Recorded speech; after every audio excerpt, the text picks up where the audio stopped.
बोलिए सदगुरु कबीर साहेब की जय। संत समाज की, भक्त समाज की जय। सत्संगी भाई बहनों की जय। हम सबके जीवन में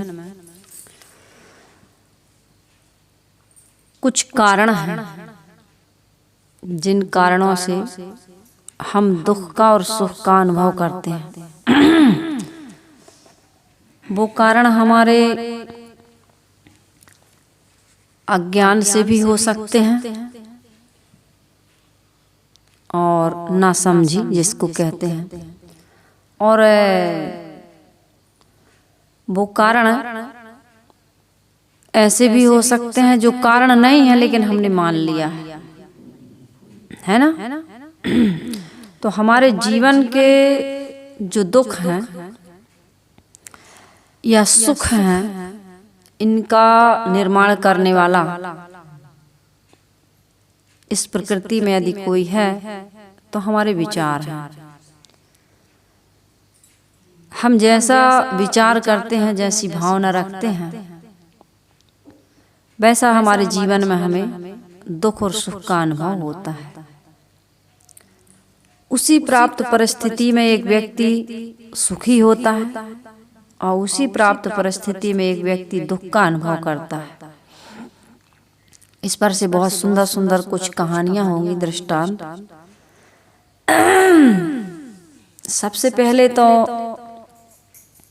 हमें यह समझना है कि हमारी भावना शुद्ध होनी चाहिए, क्योंकि जिस व्यक्ति की भावना शुद्ध नहीं होती है उस व्यक्ति के जीवन में सुख नहीं होता है।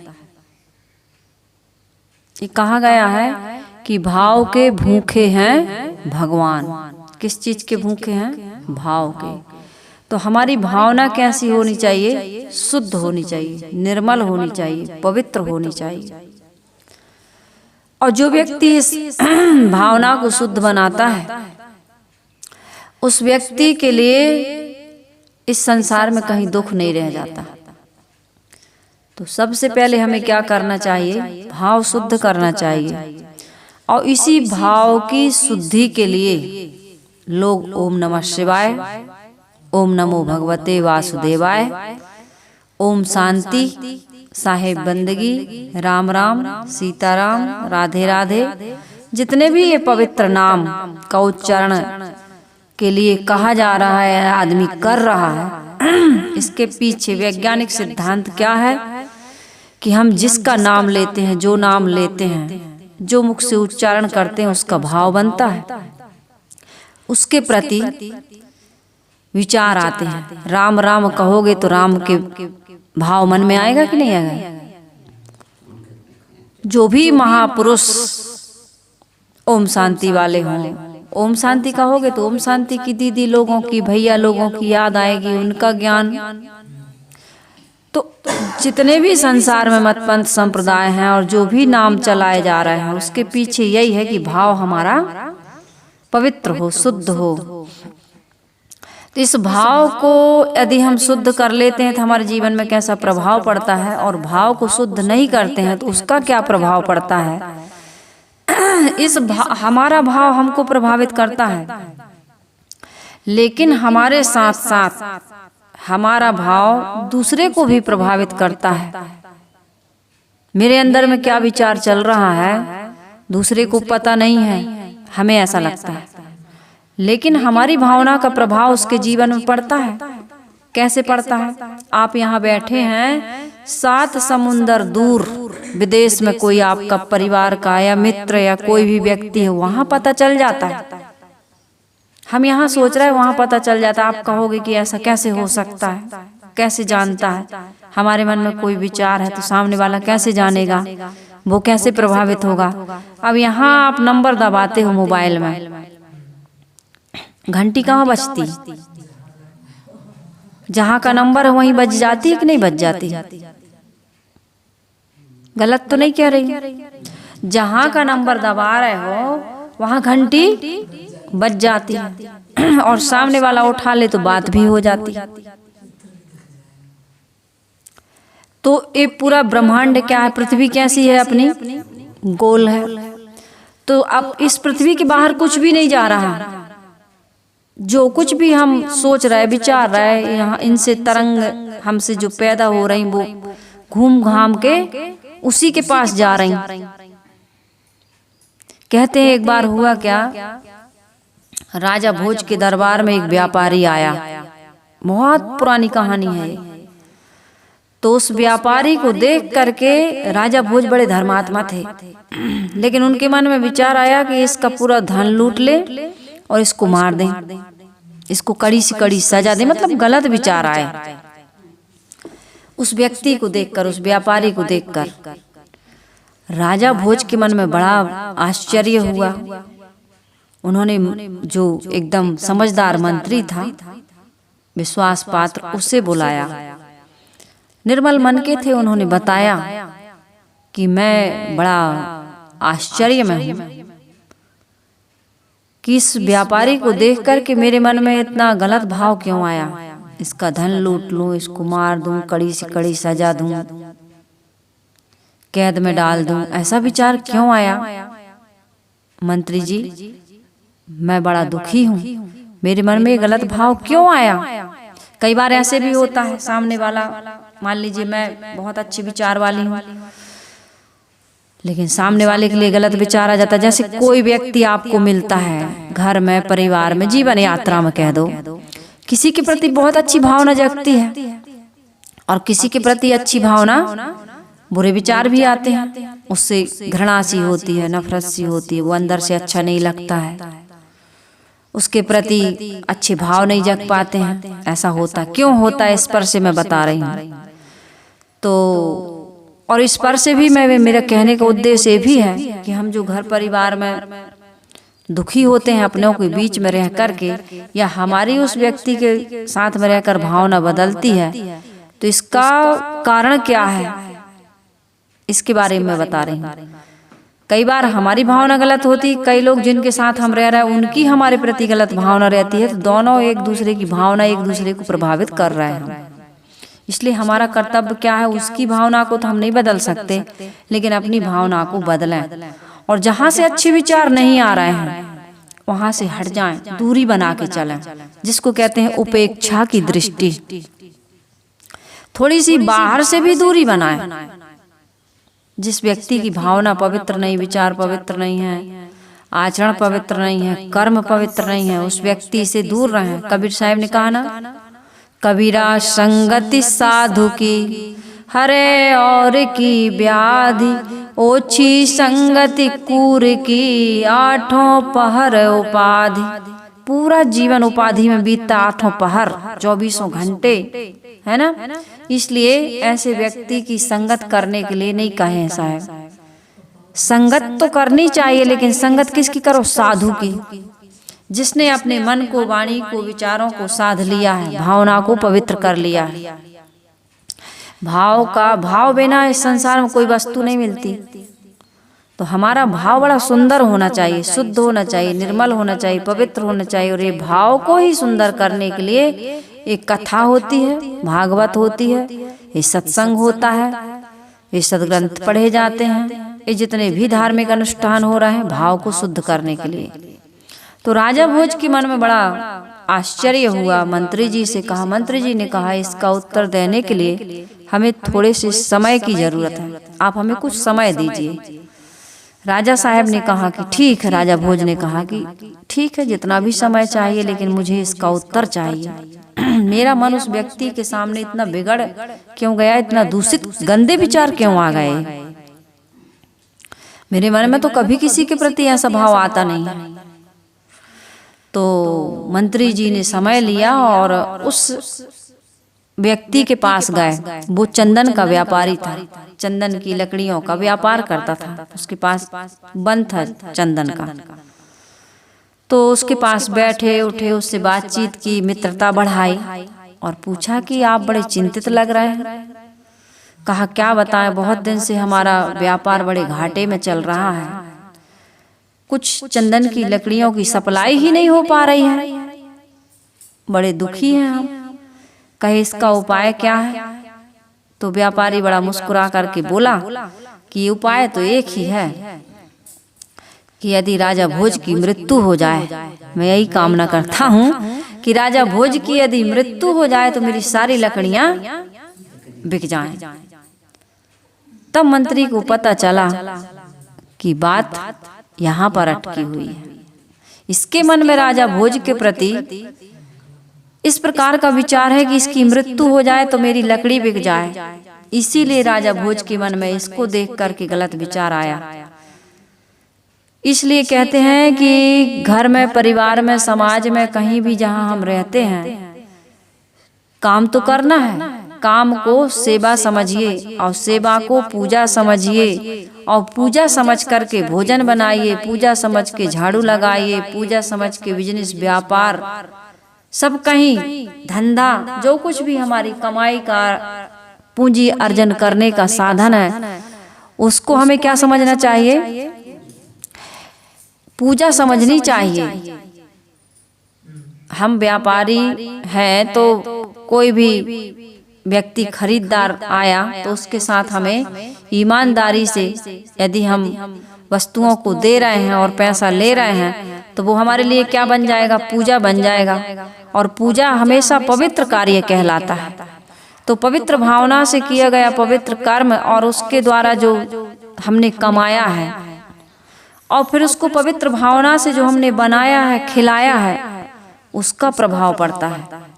इसलिए जिस घर में कहते हैं ना, जिस घर की लक्ष्मी, यानी कि जिस घर की बहू, बेटी, पत्नी, सास सुसंस्कारी है, समझदार है, अच्छी विचार, अच्छी भावना वाली है, उसी घर में राम, कृष्ण, बुद्ध, महावीर, कबीर, नानक, तुलसी पैदा होते हैं।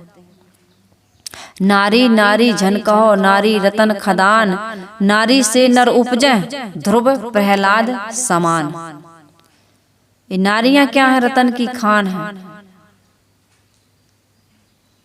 नहीं तो नारी नारी झन कहो, नारी नरक की खान, और नारी से नर उपजे लवरा झबरा बेईमान कहते हैं। ये जितने भी रावण की उत्पत्ति कैसी हुई? पिता विश्व सर्वा ब्राह्मण थे कहते हैं, और पत्नी, उनकी पत्नी राक्षसी थी, धुंधली, उससे धुंधकारी पैदा हो गया है ना। उसकी बहन बड़ी गलत विचार, गलत भावना वाली, लोभी, लालची, छली, कपटी, उसी ने तो सलाह दी थी कि इसको दे दो गाय को और मेरा बच्चा तुम ले लेना, क्योंकि उसके बच्चे बहुत ज्यादा थे और पालन पोषण कर नहीं पा रही थी। दरिद्रता में जीवन जी रही थी। लेकिन भावना, दरिद्रता में जीवन कौन जीता है? जिसके भाव, कर्म निर्मल, पवित्र, शुद्ध नहीं होते।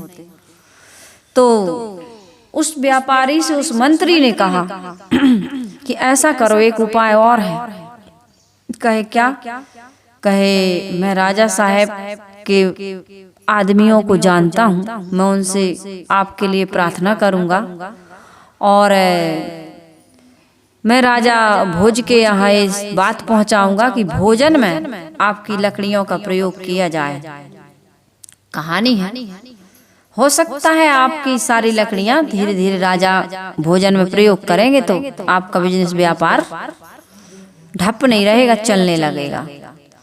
तो ऐसा ही हुआ। अब वो तो मंत्री ही था। मंत्री ने रोज लकड़ियां खरीदना शुरू करवा दिया। अब उसको पता नहीं था व्यापारी को कि मंत्री हैं और ऐसी ऐसी बात है। तो धीरे धीरे उस व्यापारी की भावना सुधरी और वो राजा की दीर्घ आयु की कामना करने लगा। राजा कभी ना मरे, हमारा बिजनेस, व्यापार चलता रहे। फिर कुछ दिन के बाद भोज के सामने, राजा भोज के सामने वो व्यापारी गया। अब उनके मन में बड़े सुंदर विचार आए। राजा भोज के मन में बड़े सुंदर विचार आए। उसके बड़े हित की भावना आई, सहयोग की भावना आई। तो राजा भोज ने पूछा मंत्री से कि उस दिन यही व्यक्ति आया था, इसके प्रति बड़ी गलत भावना मेरे मन में जगी, आज इसके प्रति बड़ा अच्छा भाव आ रहा, इसका कारण क्या है? तो मंत्री ने बताया कि राजा साहब, इन दोनों प्रश्नों के उत्तर आज मैं आपको दूंगा। बोले बताइए क्या कारण है? कहीं उस समय जब ये आया था तो इसकी लकड़ी बिक नहीं रही थी, तो ये यही कामना करने लगा था कि यदि हमारे राजा भोज का शरीर छूट जाए तो मेरी लकड़ी बिक जाएगी, पैसा मिल जाएगा। इसलिए आपके मन में भी गलत विचार आया और अब इसकी लकड़ी आपके भोजन के लिए रोज खरीदी जा रही है।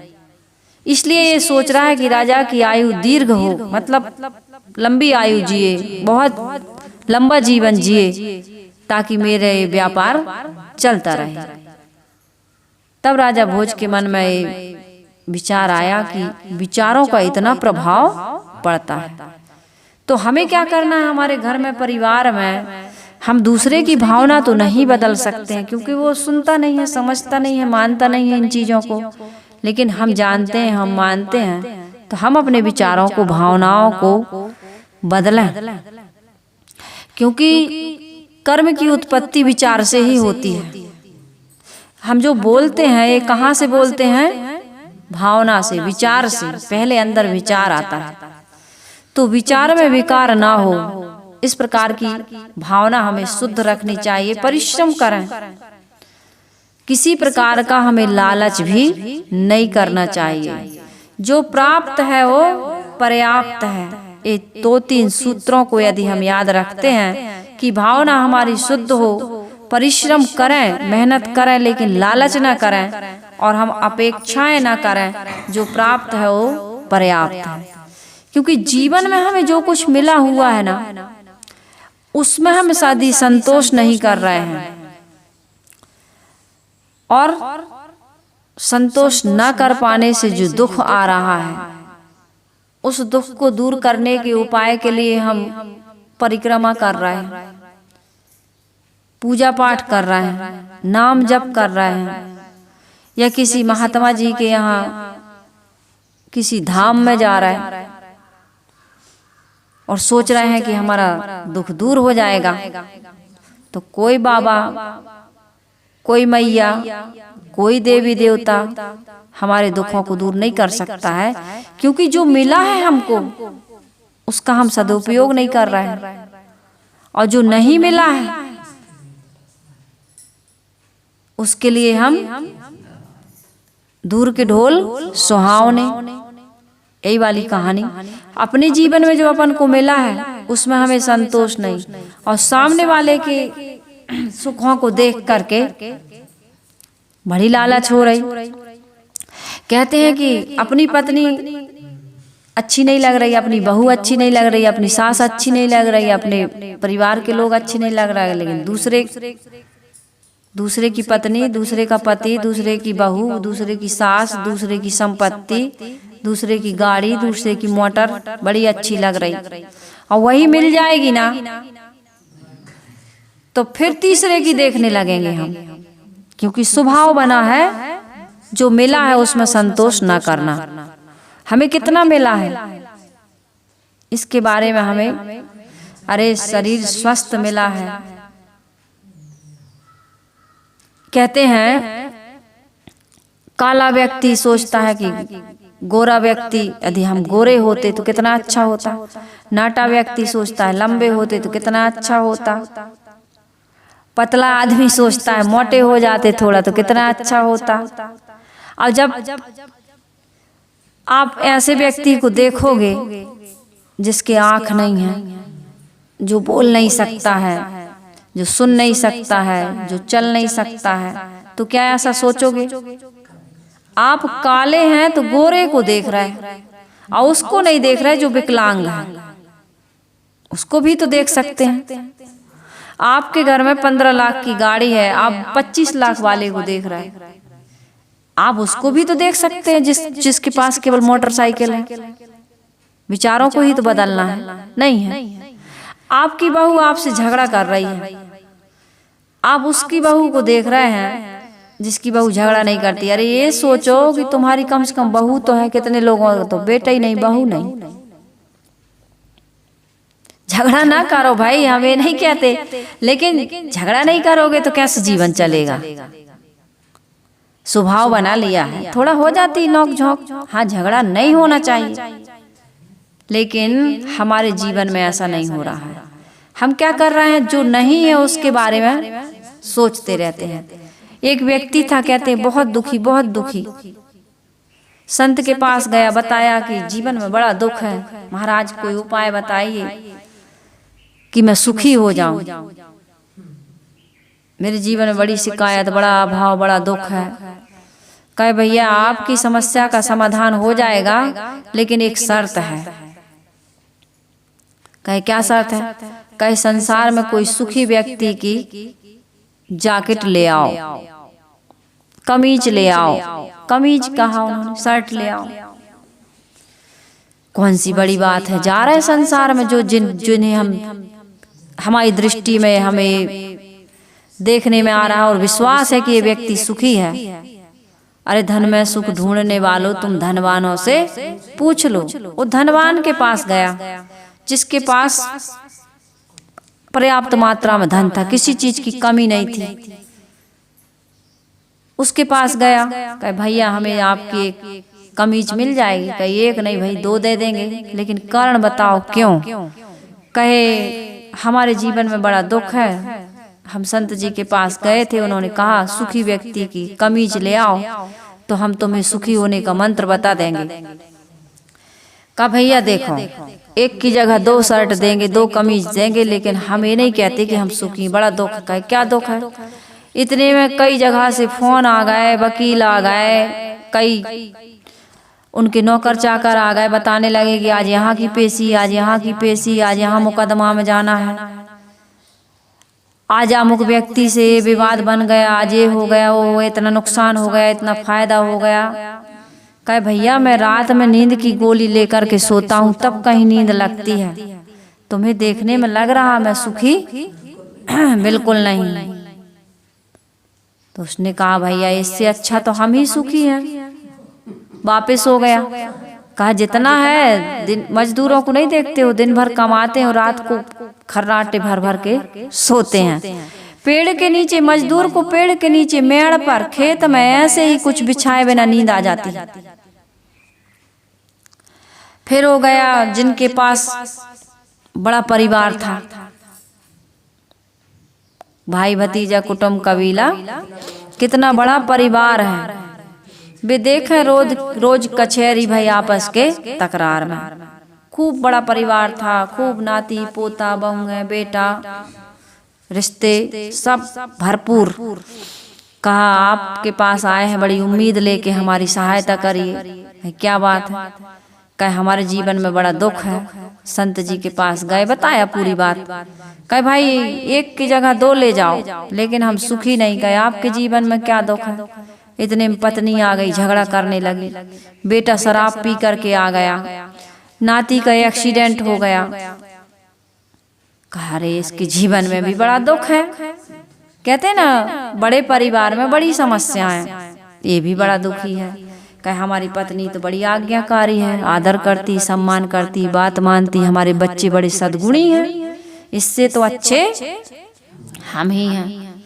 एक भिखारी था, कहते हैं भिखारी भीख मांग रहा था, तो दरवाजे पे खड़ा ही था। एक घर में गया, दरवाजे पे खड़ा था, और इतने में क्या हुआ कि उस किसान आया धूप से। पत्नी ने बढ़िया से खाने को दिया, पानी दिया, उसकी पंखे से हवा करने लगी।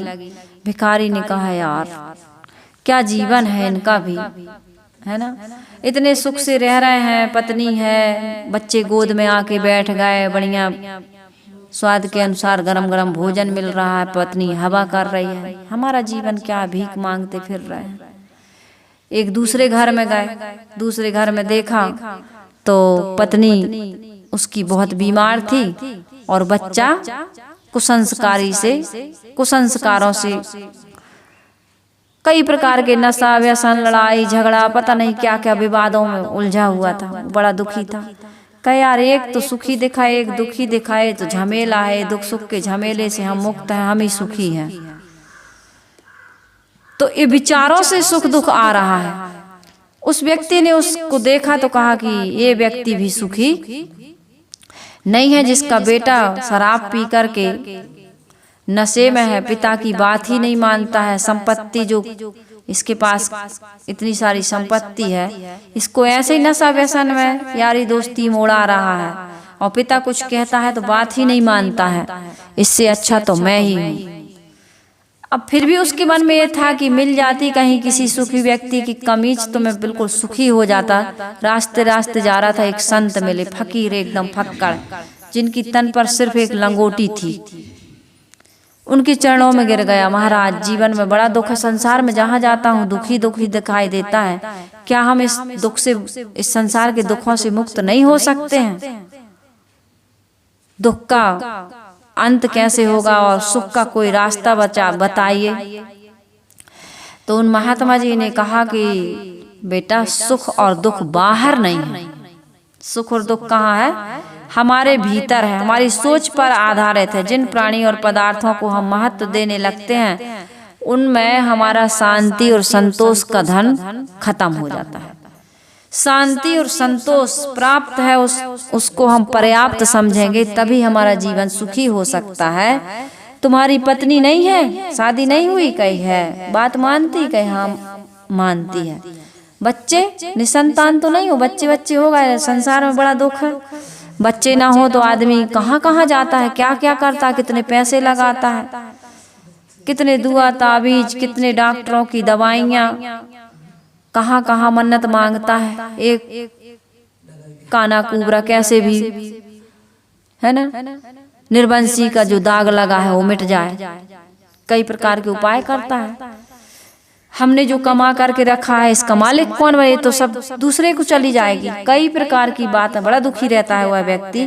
कहे जब संतान भी है, पत्नी भी है, रोज खाते हो, कहे हाँ खाने की तो व्यवस्था है, लेकिन हम ऐसा चाह रहे थे कि किसी चीज का अभाव ना हो।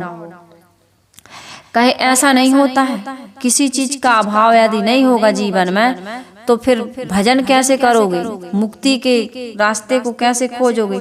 और इस संसार में जहाँ हम रह रहे हैं ना, यहाँ सब कुछ बदलने वाला है, सब कुछ जीर्ण छीण होने वाला है, सब कुछ का संयोग और वियोग होने वाला है, जीवन मृत्यु होने वाली है, हानि लाभ जुड़े हुए हैं, मान अपमान जुड़ा हुआ है। संसार का स्वभाव है जैसे दिन और रात होते हैं, ऐसे यहाँ कुछ भी स्थिर नहीं है। जैसे प्रकृति में 6 ऋतुओं का परिवर्तन हो जाता है, सुबह निकलता है सूरज, दोपहर को कितना तप जाता है, धीरे धीरे ढलते ढलते ढल कर के रात हो जाती है।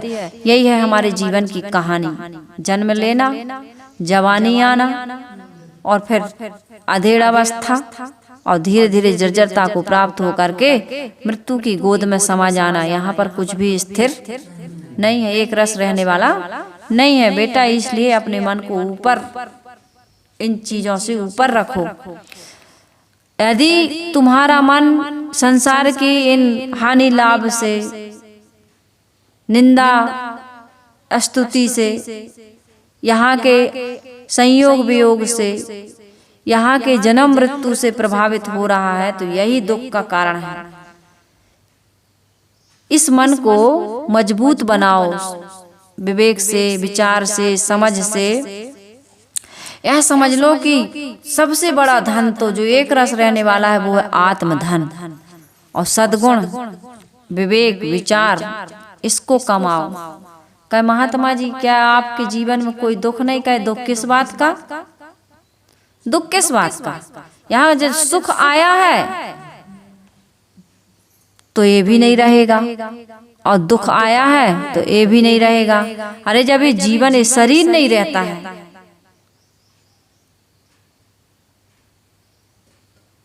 हम जब पैदा हुए थे दांत नहीं थे, बीच में आए।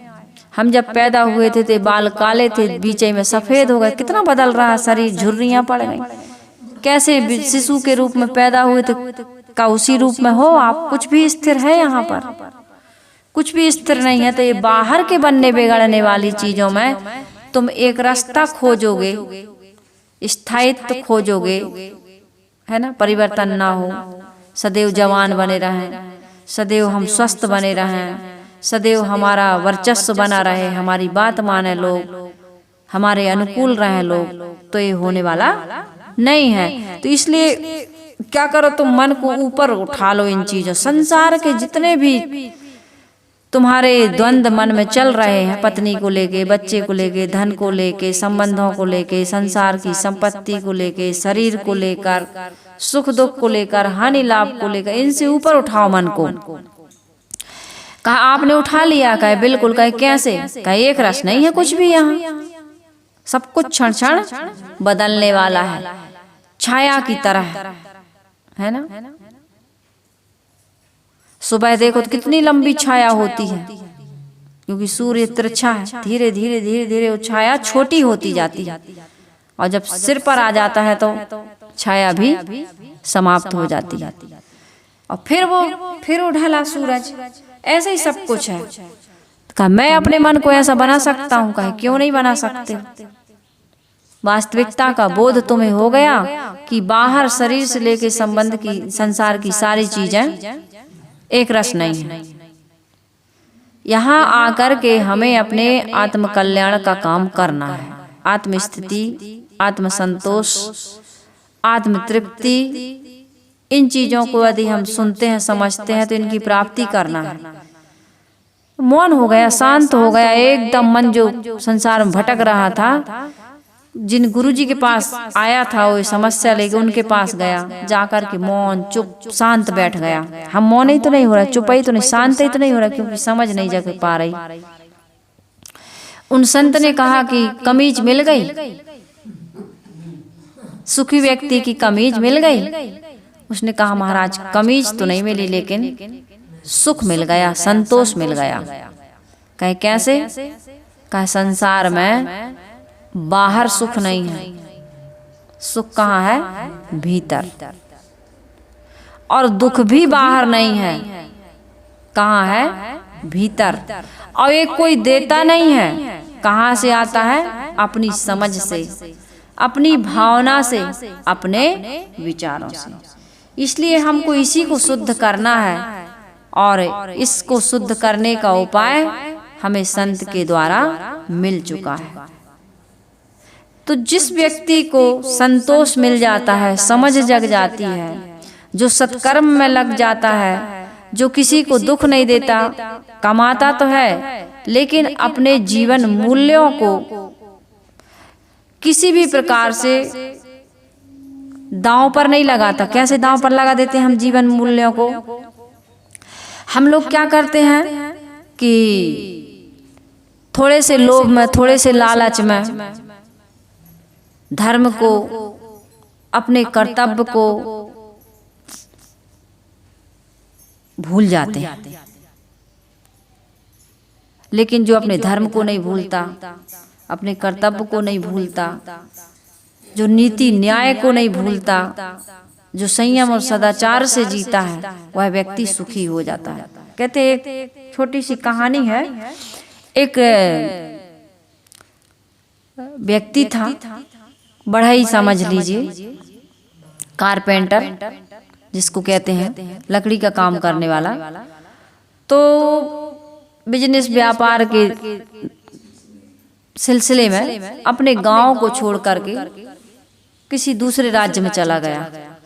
तो वहाँ एक सेठ के यहाँ ऐसे ही मकान बन रहा था, तो उसने काम करना शुरू किया। तो बड़े अच्छा काम चल रहा था उसका, लेकिन करते करते उसके औजार जो आरी होती है, आरी वो टूट गई कहते हैं।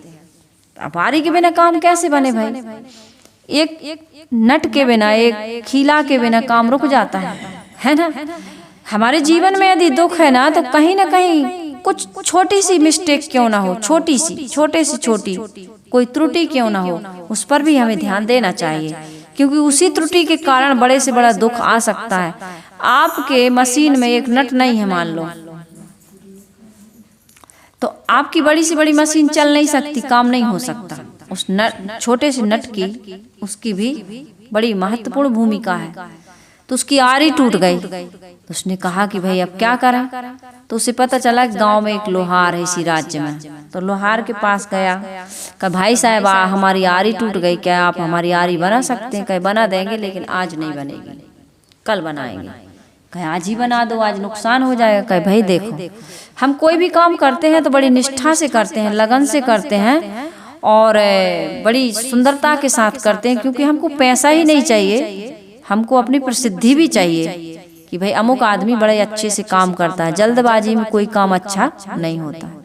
उसने प्रतीक्षा की, कल गया तो इतनी सुंदर आरी बनाई उसने कि जो तेज पुरानी वाली आरी से भी धारदार आरी थी और मजबूत थी। बहुत थोड़े समय में बहुत सारा काम करने वाली थी। वो 10 रुपया की आरी, 10 रुपया मूल्य। उसने 10 रुपया दिया, आरी लेकर के आया, काम किया। तो जो सेठ के यहाँ काम कर रहा था उसने कहा भाई इतने जल्दी से कैसे तुमने काम कर लिया, अब तो तुम पहले से भी अच्छा और जल्दी काम कर रहे हो। कहा सरकार सेठ जी मेरी इसमें कोई प्रशंसा नहीं, इस आरी की प्रशंसा। कहाँ से ले गए, आपके यहाँ राज्य में एक लोहार है। तो सेठ के मन में लालच आ गया। सेठ के मन में क्या लालच आ गया कि ऐसी आरी मैं खरीद लूं 10 रुपया में और मैं बहुत महंगे में बेचूंगा तो मुझे बड़ा मुनाफा होगा। देखिए आदमी के जीवन में जब लालच आता है तो आदमी दूसरे के अधिकारों का कैसे हनन करता है। और ये बद्दुआ आदमी की, वही बद्दुआ आदमी के जीवन को कैसे बर्बाद करती है। बद्दुआ बर्बादी, बद्दुआ क्या है, बर्बादी। किसी की हाय लेना, किसी की बद्दुआ लेना, ये कैसे होता है, किसी के हक छीनने से।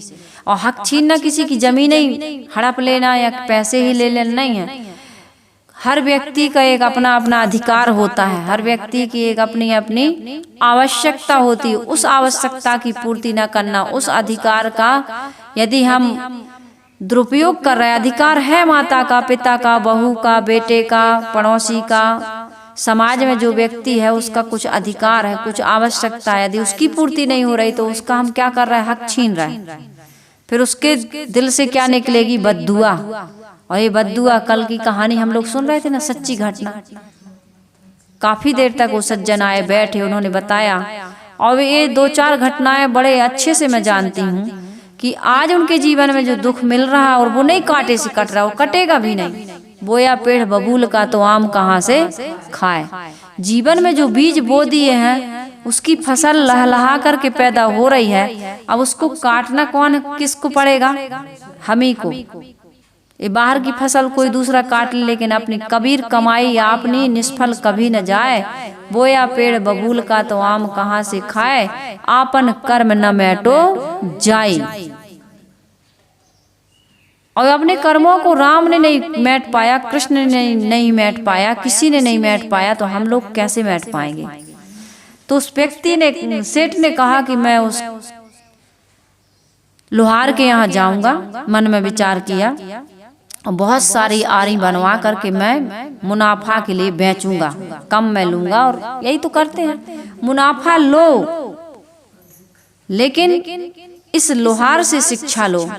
उस लोहार के पास जब सेठ गया तो सेठ ने कहा कि मुझे बहुत सारी आरी की जरूरत है।